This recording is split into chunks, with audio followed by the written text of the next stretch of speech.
You hear that?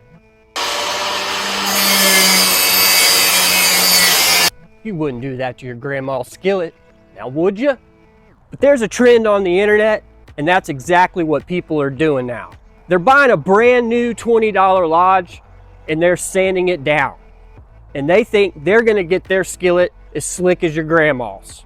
And they think if they could just make it shine, they'll cheat time. But friend to friend, Grandma would have a few choice words for that. She'd probably look at you and shake her head and say, "Well, bless your heart, sugar. You're working way too hard at being wrong." Today, we're talking about why you can't grind your way to greatness and why this trap can actually destroy history. And in the cast iron world, we have three tribes. First, you've got the grinders. They see a rough and bumpy modern pan, and their solution is to grind it. And Grandma would look at a grinder and say, "Are you trying to cook or prep a fender for a paint job?" And then she would say, "Honey, if I wanted a mirror, I'd just go to the powder room. I just want to fry some chicken." Then you've got the purists. These folks treat a skillet like it's the Ark of the Covenant. And they think if you buy a new Lodge, it's like stealing a kid's bike. And Grandma doesn't have much patience for them either. She'd say, "It's a skillet, not a Mickey Mantle baseball card. Go in the kitchen and make me some cornbread." And finally, you've got my favorite group, Team Bacon. These folks don't care about power tools or museum labels. They figure if the pan is sticky, you just need to fry up some fat back and keep on moving. And Grandma liked this tribe the best. In fact, she would say, "Oh, quit your whining about the bumps. Just add some grease and go set the table." Here's the thing. Grandma knew something all these groups forgot.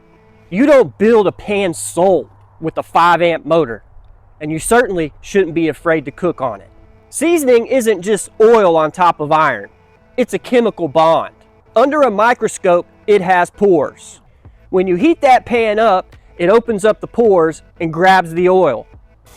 And when you grind your pan into a literal mirror, that's like waxing your car before you paint it. You're making it so slick that the seasoning doesn't have anything to stick to.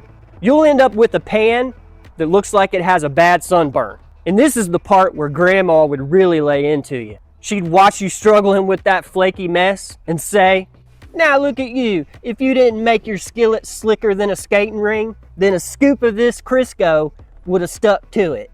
But here's where this trend gets dangerous. Eventually, you're gonna find a real treasure. Maybe a Griswold, maybe a Wagner, or if you're lucky enough, a Blacklock. And this would be a skillet that actually belonged to a grandma. And don't you dare fire up that grinder. When you do, you're erasing DNA. Those tiny spirals are the pan's fingerprint. When you sand it, you're giving that pan amnesia. You're scrubbing away every scratch that Grandma made getting through the Great Depression. A properly restored vintage pan is worth hundreds, in some cases even thousands.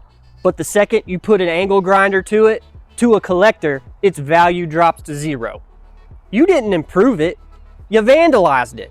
So what's the right way, you ask? If you want a smooth pan, don't assault it. Honor it, cherish it. Methods like a lye bath or electrolysis can help you take off all that old crusty stuff naturally without hurting the iron. They restore without erasing. And if you want to save your grandma's story, hit that subscribe button right now. And in the next video, I'm going to see if the purists are right about a lye bath. And maybe Grandma will join us again if you guys want her to. You got to comment below, or else Grandma, she's going to go off to the sunset. So where do you stand? Are you Team Grinder, Team Purist, Team Bacon? Drop it in the comments.